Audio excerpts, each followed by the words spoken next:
आप देख रहे हैं मिडिल ईस्ट रिपोर्ट। यमन के हूथी ईरान की जंग में अब तक खामोश क्यों हैं? बोल क्यों नहीं रहे? वो गायब कहाँ हैं? क्या ये तूफान से पहले का कोई सन्नाटा है? आइए इसके पीछे की कहानी समझते हैं। वाकया कुछ यूं है कि जब मिडिल ईस्ट में ईरान के दूसरे साथी जैसे हिजबुल्ला और इराकी मूवमेंट अमेरिका और इजराइल के खिलाफ जंग में कूद चुके हैं, तो यमन के हूथी फिलहाल एक अजीब सी खामोशी इख्तियार किए हुए हैं और इस खामोशी पर सवाल उठ रहे हैं। दोस्तों, ये वही हूथी हैं जिन्होंने लाल सागर यानी रेड सी में जहाज़ों का निकलना मुश्किल कर दिया था गजा जंग के दौरान। लेकिन अब जब ईरान पर हमले हो रहे हैं तो हूथीज का मिसिंग होना सबको हैरान कर रहा है।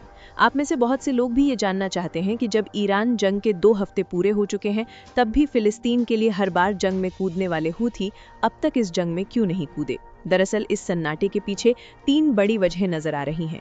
एक एक करके समझिएगा, एक सुनेंगे तो सिरा खो देंगे।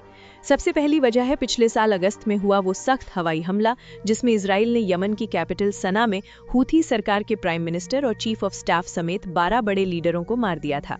शायद इस भारी जानी नुकसान ने हूथी को पीछे हटने पर मजबूर कर दिया है। शायद अब उनकी लीडरशिप बहुत ज्यादा चौकन्नी हो गई है और वो दोबारा ऐसा कोई रिस्क नहीं लेना चाहती जिससे उनके बचे कुचे कमांडर्स और ठिकाने खत्म हो जाएं।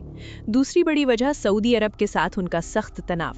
मानना है मेरा और जानकारों का भी कि अगर हूथीज ने दोबारा लाल सागर में जहाजों पर हमले शुरू किए या मिसाइलें दागी, तो सऊदी अरब इसे अपनी रेड लाइन मान सकता है। क्योंकि हॉर्मुज का रास्ता बंद है, ईरान की जंग की वजह से पूरी तरीके से ब्लॉक है, इसीलिए सऊदी अरब अब अपने तेल को बेचने के लिए बस लाल सागर के रास्तों पर डिपेंड है। यही रास्ता बचा है।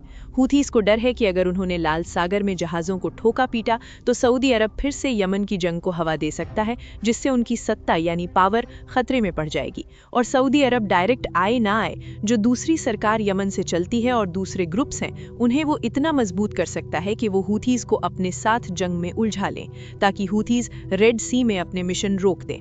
अब तीसरी बड़ी वजह सुन लीजिए। तीसरी बड़ी वजह यह है कि हूथीज कोई मामूली प्रॉक्सी नहीं है। हालांकि ईरान उनका मददगार है, लेकिन हूथीज का अपना एक अलग एजेंडा है। वो अपनी जमीन पर और तेल वाले इलाकों पर अपना कंट्रोल और कब्जा कायम रखना चाहते हैं, खोना नहीं चाहते। मेरा मानना है कि ईरान अभी अपने इस खास कार्ड को बचा कर रख रहा है।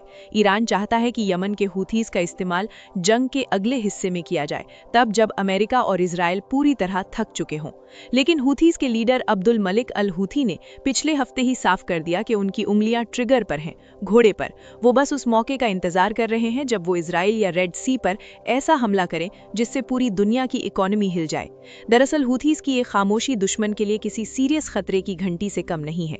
वो जब तक खामोश हैं तब तक खामोश हैं।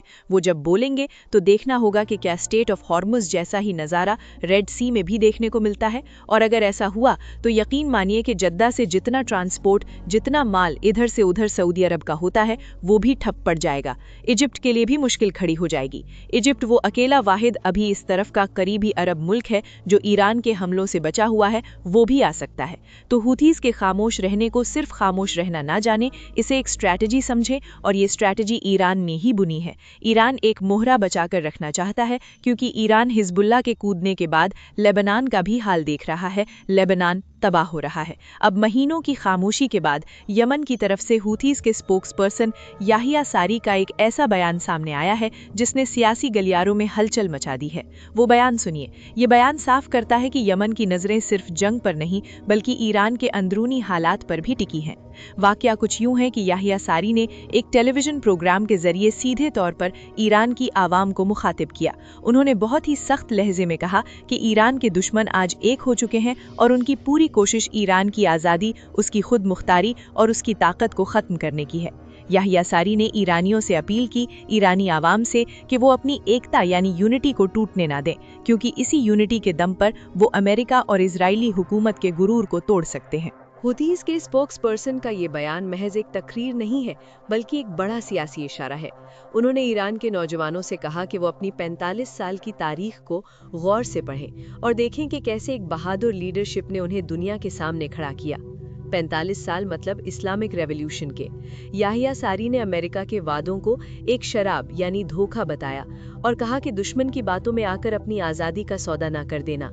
याहिया सारी ने इस बात पर जोर दिया कि ईरान आज जिस सॉफ्ट वॉर का सामना कर रहा है उसमें जीत सिर्फ सब्र और बहादुरी से ही मुमकिन है। याहिया सारी का ये मानना है कि अगर ईरानी आवाम अपनी लीडरशिप के साथ डटी रही तो अमेरिका और ज़ायनी हुकूमत की हार तय है। याहिया सारी ने इस बयान में ऐसा कोई इशारा नहीं दिया, नॉट अ सिंगल सिग्नल, एक भी इशारा ऐसा नहीं दिया कि यमन इस जंग में ईरान की खातिर कूदने जा रहा हो। बाकी अंदाजा आप खुद लगा लीजिए। ये बयान 11 मार्च की रात को आया था और मैं इसे आपके सामने 13 मार्च को पेश कर रहा हूँ। दोस्तों, यमन की तरफ से आया ये पैगाम इस बात की गवाही दे रहा है कि हुथीज भले ही अभी खामोश हो, लेकिन उनका दिल और उनकी हिमायत पूरी तरह ईरान के साथ सीने में धड़क रही है। शायद उन्हें ईरान से किसी इशारे का इंतजार है, जिसके बाद हो सकता है कि इस जंग का दायरा बढ़ जाए या बहुत बड़ा हो जाए। और आज अल-कुद्स डे मनाया गया। तेहरान की सड़कों से लेकर सना की सड़कों तक और यमन में पूरी हर जगह भीड़ निकली।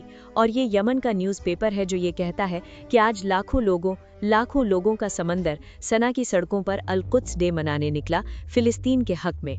ये भी फिलिस्तीन के हक में, ईरानी भी। किसी अरब मुल्क में हालांकि वो मनाते नहीं, इन्होंने ही शुरू किया।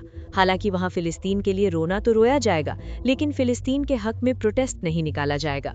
असल में प्रोटेस्ट वहाँ किसी के लिए नहीं होता, इजाज़त ही नहीं है।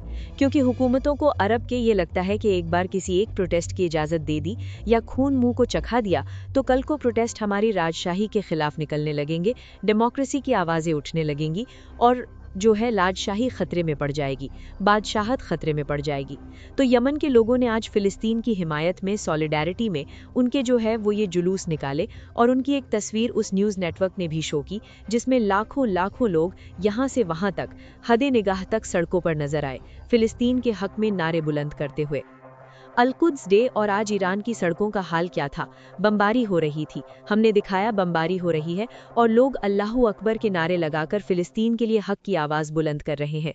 और आज ये कोलाज देखिए, कौन है ईरान का टॉप लीडर, टॉप चेहरा जो इजराइल और अमेरिका के निशाने पर नहीं है? वो सब आज सड़कों पर थे, ऊपर थे। कोई बंकर में नहीं था, कोई बंकर में नहीं था जैसे डोनाल्ड ट्रंप और नेतन्याहू कहते हैं कि ईरान के लीडर छुप गए। ये है सड़कों पर छुपे, तुम देख रहे हो इन्हें। ये देखिए कौन नहीं है। ईरान का पुलिस चीफ अली लारीजानी, उनके judicial chief president of Iran Masoud Pezeshkian वो सड़क पर है। फॉरेन मिनिस्टर अब्बास अराक्ची वो सड़क पर है। फिर कहता हूँ, supreme leader of Iran Ayatollah Mojtaba Khamenei जख्मी है। जब ये सब आ सकते हैं तो वो आ सकते थे। वो जख्मी हुए हैं और ये कोई ऐसा नहीं है कि इसे कहा नहीं जा सकता। ठीक है, हमले हो रहे हैं, हो जाते हैं जख्मी, वो आएंगे सामने। ईरान अगर उनका जश्न मना रहा है तो मान लीजिए कि वो सेफ है, लेकिन वो अभी रेस्ट पर है। हुथीज पर ये प्रोग्राम आपको कैसा लगा? ये सब आप लोगों की वजह से बनाया, क्योंकि आप लोग चाहते थे ये प्रोग्राम बने कि हुथीज खामोश क्यों हैं, तो बना दिया। Thank you very much.